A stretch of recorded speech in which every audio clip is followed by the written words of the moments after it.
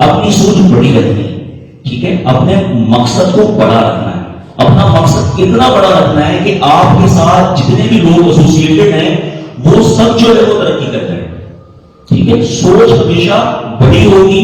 دیکھو ایک بات یاد رکھنا کہ ہمیں میتھمیٹکس میں یہ سکھایا جاتا ہے کہ اگر آپ دو گے تو آپ کا مال کم ہوگا, جبکہ نظام قدرت جو ہے اللہ تعالیٰ یہ کہتا ہے اگر آپ اپنے مال میں سے دو گے تو مال بڑھے گا. ٹھیک ہے, تو سوچ اپنی آپ نے ہمیشہ وسیع رکھنی ہے, بڑی رکھنی ہے, چھوٹی چھوٹی چیزوں میں نہیں پڑھنا, پیٹی ایشوز میں نہیں پڑھنا. Think big.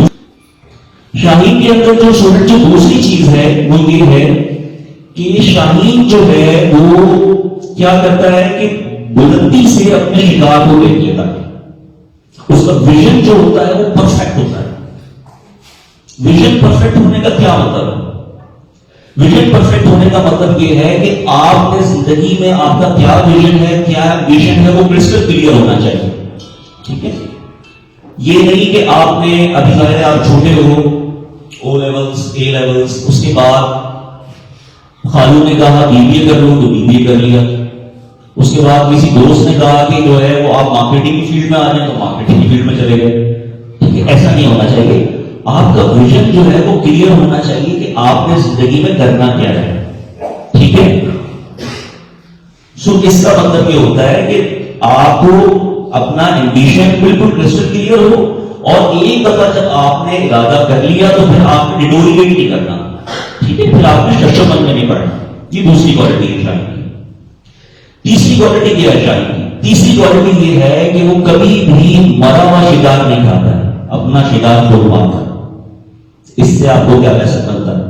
اس سے آپ کو لیسن یہ ملتا ہے, ابھی آپ یقیناً چھوٹے ہیں بیٹا, ایک بات یاد رکھیے گا, جو پیرنٹس اپنے بچوں کو بہت زیادہ پیمپر کرتے ہیں, بہت زیادہ لاڈ پیار کرتے ہیں, وہ بچے بڑھاپے پر ان کو سیکھنے کے قابل نہیں رہتے. بیٹا موبائل ٹوٹ گیا, یہ لو بیٹا ایک اور 40,000 کا موبائل لو, ایک اور ٹوٹ گیا, یہ لو بیٹا کوئی مسئلہ نہیں, ایک اور لے لو. بیٹا یاد رکھیے گا, زندگی کی سب سے بڑی کامیابی نیک اولاد ہے, اور جو پیرنٹس بچوں کو بہت زیادہ پیمپر کرتے ہیں وہ بچے بڑھاپے میں ان کو کچھ دینے کے قابل نہیں رہتے ہیں. میں بہت سارے اسکولز میں لیکچرز میں نے دیے ہیں, بہت سارے کالجز میں دیے ہیں, میں چھوٹا موٹا وکیل بھی ہوں. آپ یقین کریں ایسے ایسے کیسز آتے ہیں کہ کروڑوں پتی ہے, ارب پتی ہے باپ, اور بچے جو ہے وہ بنٹوانے کے لیے اس کو کورٹ میں گئے. زندگی کی سب سے بڑی جو کمائی ہے وہ نیک اولاد ہے. سو اپنا شکار خود مارنے کا مطلب کیا ہے بیٹا, زندگی میں سیلف ڈیپینڈنٹ ہونا سیکھیے. ٹھیک ہے, کسی پر ڈیپینڈ کرنا کوئی اچھی بات نہیں ہے. اس ایج میں ظاہر آپ جو ہے وہ سیلف ڈیپینڈنٹ نہیں ہو سکتے, لیکن کوشش کریں کہ جب آپ اے لیولس میں آئیں, گریجویشن میں آئیں, تو ایوننگ میں ٹیوشنز پڑھائیں. ایک تو اس سے آپ کی اسکلز ڈیولپ ہوگی, اور اسکلز جب ڈیولپ ہوگی تو اس کے ساتھ ساتھ آپ کے اندر جو سینس آف میچورٹی آئے گا. آپ کو پتا ہوگا کہ یہ جو میں نے پیسے جو میں کما رہا ہوں یہ میں نے ضائع نہیں کرنے, یہ کتنی محنت سے کمائے جاتے ہیں. ٹھیک ہے بیٹا, یہ آپ کی کوالٹی شاہین سے جو آپ سیکھ سکتے ہو کہ آپ نے سیلف ڈیپینڈنٹ ہونا. چوتھی کوالٹی جو شاہین کے اندر ہے وہ یہ ہے, جو بہت کم لوگوں کو پتا ہے. آپ کو پتا ہے شاہین کی ایج کتنی ہوتی ہے؟ Anyone have any idea? 50 plus. شاہین کی ایج اپروکسیمیٹلی 35 to 45 ہوتی ہے.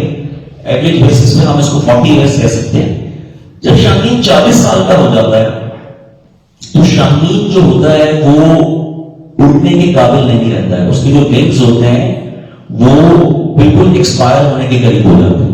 ٹھیک ہے, تو وہ کیا کرتا ہے کہ ایک بلند چوٹی پر جا کر جو ہے وہ اپنا مقام بنا لیتا ہے. ٹھیک ہے, اور اس میں جو پر ہوتے ہیں جو کہ اڑنے کے قابل نہیں ہوتے, تقریباً آلموسٹ ایکسپائر ہو چکے ہوتے ہیں, اس کو وہ کیا کرتا ہے کہ وہ اپنی چونچ سے نوچتا ہے. اس کو کتنا پین ہوتا ہوگا. صحیح. اس کے بعد اللہ تعالیٰ اس کو نئے پر عطا کرتا ہے. اس کے بعد جو اس کی چونچ ہے اس کو وہ پتھر پہ مار کے توڑتا ہے. یقیناً درد بھی ہوتا ہوگا. پھر تقریباً 3 مہینے کے بعد اللہ تعالیٰ اس کو نئی چونچ بھی دیتا ہے, اور اس نئے پروں سے، اس نئی جوش سے وہ مزید 35 سے 40 سال اڑنے کی قابل ہو جاتا ہے. Just like a plane at the speed of 320 kilometre per hour, the fastest animal on earth. اس کوالٹی سے آپ کو کیا سیکھنے کو ملتا ہے؟ اس کوالٹی سے اسٹوڈنٹس آپ کو یہ سیکھنے کو ملتا ہے کہ آپ نے زندگی میں چینج کو ایکسپٹ کرنا ہے. زندگی میں بیٹا ساری چیزیں آپ کی مرضی کے مطابق نہیں ہوگی، ٹھیک ہے؟ اپنے اندر لچک پیدا کرنی ہے، فلیکسیبلٹی پیدا کرنی ہے، ٹھیک ہے؟ سارے ٹیچر آپ کی مرضی کے مطابق نہیں ہوں گے، ٹھیک ہے؟ آپ نے ٹیچر کو اپنے حساب سے نہیں ڈالنا، بلکہ خود جو ہے وہ ٹیچر کے مزاج کے مطابق ڈھلنا ہے. سمجھ میں آ رہی بات؟ تو یہ جو کوالٹی ہے یہ آپ کو سکھاتی ہے کہ زندگی میں فلیکسیبلٹی آنی ہے. اسٹوڈنٹس آپ کو معلوم ہوگا کہ ہمارا جو سب سے زیادہ جو سیل ہونے والا جو موبائل فون تھا پاکستان میں اور دنیا بھر میں وہ تھا نوکیا. آج نوکیا کہاں ہے؟ نوبڈی نوز. کسی کو پتا ہے نوکیا فلاپ کیوں ہوا؟ پتا ہے کسی کو؟ Anyone have any idea? Sir وہ مارکیٹ ٹرینڈ کو میچ نہیں کرتا. ایگزیکٹلی نوکیا جو ایک زمانے میں ہاتھوں ہاتھ سیل ہوا کرتا تھا، لیکن انہوں نے بھی ایک مسٹیک کی کہ اینڈرائڈ اور آئی فون کے دور میں انہوں نے اپنے آپ کو چینج نہیں کیا، چینجز کو اڈاپٹ نہیں کیا. یاد رکھیے گا جو چینجز کو اڈاپٹ نہیں کرتا وہ obsolete ہو جاتا ہے، ٹھیک ہے؟ سو آپ نے چینجز کو اڈاپٹ کرنا ہے، فلیکسیبلٹی پیدا کرنی ہے.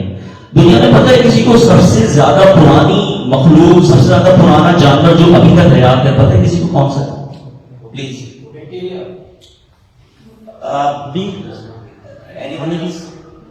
بالکل کہہ سکتے ہیں اسی کی بریڈ ہے، بیسیکلی کاکروچ اسی کی بریڈ ہے جو آپ دونوں مقابلے احترام اساتذہ نے بتایا.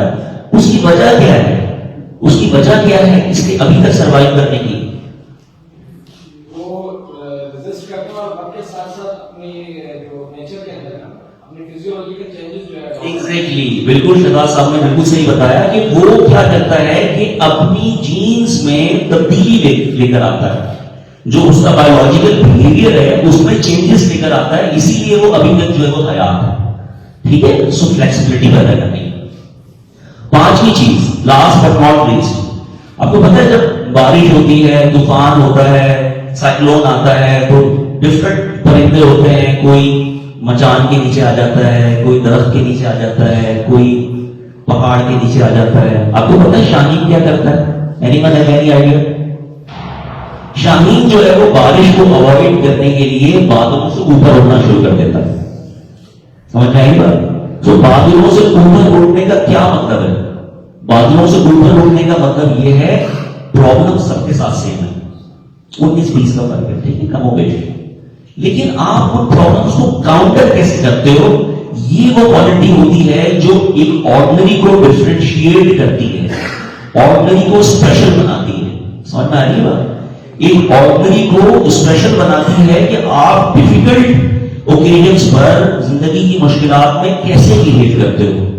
سمجھ میں آئی بات؟ ایک چھوٹا سا میں آپ کو واقعہ سناتا ہوں. ایک ملک ہے اسٹوڈنٹ گریس، جس کو اردو میں کہا جاتا ہے یونان. عرصہ دراز قبل ایک بڑا مشہور واقعہ ہے کہ بادشاہ سلامت نے اوپن پلیس پر دربار لگایا ہوا تھا، اور بادشاہ سلامت کی خدمت میں ایک بوڑھا شخص حاضر ہوا اور اس نے کہا کہ بادشاہ سلامت میرے پاس بیسیکلی 2 پتھر ہیں اور میں اس کو جو ہے وہ ڈونیٹ کرنا چاہتا ہوں. وہ دونوں پتھر جو تھے وہ رنگ کے لحاظ سے، بناوٹ کے لحاظ سے بالکل ڈپو کاپی تھے. نہ بڑے بڑے ذی شعور لوگ آئے، فہم و فراست والے، علم و شعور والے، علم و دانش والے، لیکن کوئی بھی اس کو یہ آئیڈینٹیفائی نہیں کر سکا کہ اس میں سے عام سا پتھر کون سا اور ہیرا کون سا ہے.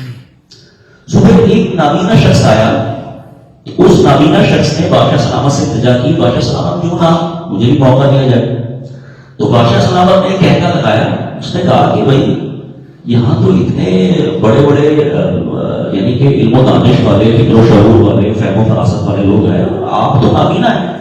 تو اس نے کہا کہ بادشاہ سلامت ایک موقع دینے میں تو کوئی حرج نہیں ہے. شخص نے دونوں پتھروں کو چھوتے ہی ود ان سیکنڈ بتا دیا کہ یہ معمولی پتھر ہے اور یہ ہیرا ہے. سب دب رہ گئے کہ بھائی آپ نے کیسے آئیڈینٹیفائی کیا ہے. تو اس شخص نے جواب دیا بادشاہ سلامت، چونکہ یہ دربار اوپر پلیس پر لگا ہوا ہے اور دھوپ بھی آ رہی ہے، تو جو معمولی سا پتھر تھا وہ گرمی کی شدت سے گرم ہو گیا، اور جو ہیرا تھا وہ ابھی بھی ٹھنڈا ہی تھا. اس سے ہمیں کیا لیسن ملتا ہے؟ اس سے لیسن ہمیں یہ ملتا ہے جو میں آپ کو شاہین کی 5ویں کوالٹی بتا رہا ہوں، باتوں سے اوپر اٹھنا. اس سے ہمیں لیسن یہ ملتا ہے اسٹوڈنٹ کہ زندگی کی مشکلات میں جو شخص غصے کا مظاہرہ کرتا ہے، فرسٹریشن کا مظاہرہ کرتا ہے، پینک ہو جاتا ہے، وہ ایک معمولی سا پتھر ہے، ایک بیکار سا پتھر ہے. اور جو زندگی کی مشکلات میں کیا رہتا ہے، کول رہتا ہے، ٹھنڈا رہتا ہے، وہ بلا شبہ ایک انمول ہیرا ہے. ٹھیک ہے اسٹوڈنٹس، تو یہ 5 لیسن اگر آپ نے سمجھ لیے تو انشاءاللہ اسٹوڈنٹ لائف بھی اور پروفیشنل لائف بھی آپ کی بہت کامیاب گزرے گی. آخر میں whoever you are, whatever you do, Pakistan first, Pakistan زندہ باد. شکریہ.